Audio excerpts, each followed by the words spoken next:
కుట్ర వల్ల ఆదోని మండలాన్ని రెండుగా విభజించి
మరియు జేసీబీ రిక్వెస్ట్ చేస్తున్నాము. వెంటనే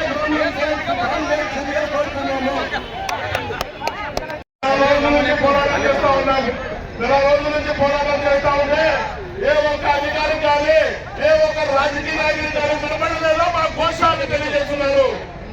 దయచేసి ఇంత నిర్లక్ష్యం వహిస్తున్నటువంటి రాజకీయ నాయకులు అయితేనేమి అధికారులు అయితేనేమి ఈ రోజు మా పదాలు గ్రామాల తరఫున చిన్నారి వారి నుంచి గోపాలు పెట్టి ఆ మమ్మల్ని తీసేందుకు కోరుకుంటారంటే ఇది సమస్య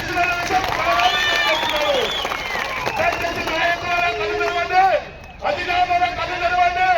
ఈ పదాలు గ్రామాలు కావాలా, మీరు పెద్దవాళ్ళు ఒక గ్రామమే కావాలా అని చెప్పి సభలో తెలియజేస్తున్నారు. ఈరోజు ఎంత నిర్లక్ష్యంతో ఉన్నారంటే పెద్దలు వారు మాట్లాడుతున్నారు.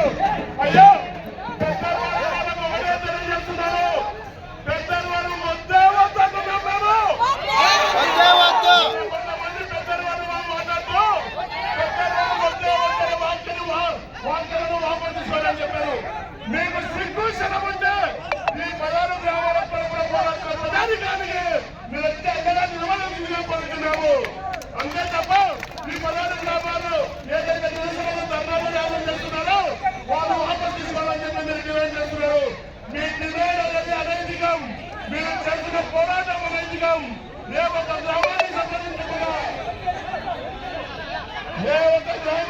మీరు సంప్రదించకుండా మీరు ఎలా 16 గ్రామాల పెద్దలు కూడా కలపాలని చెప్పి నిర్ణయించారు అధికారులు.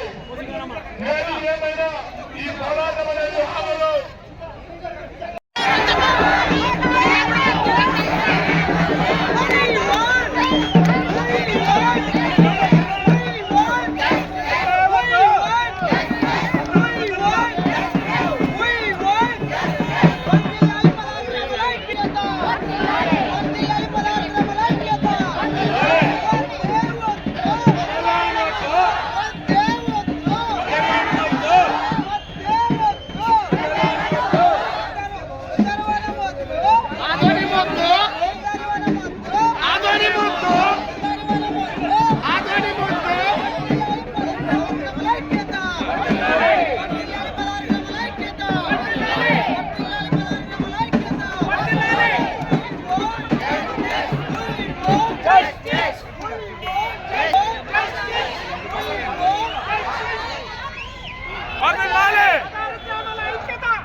ఆదోని కావాలి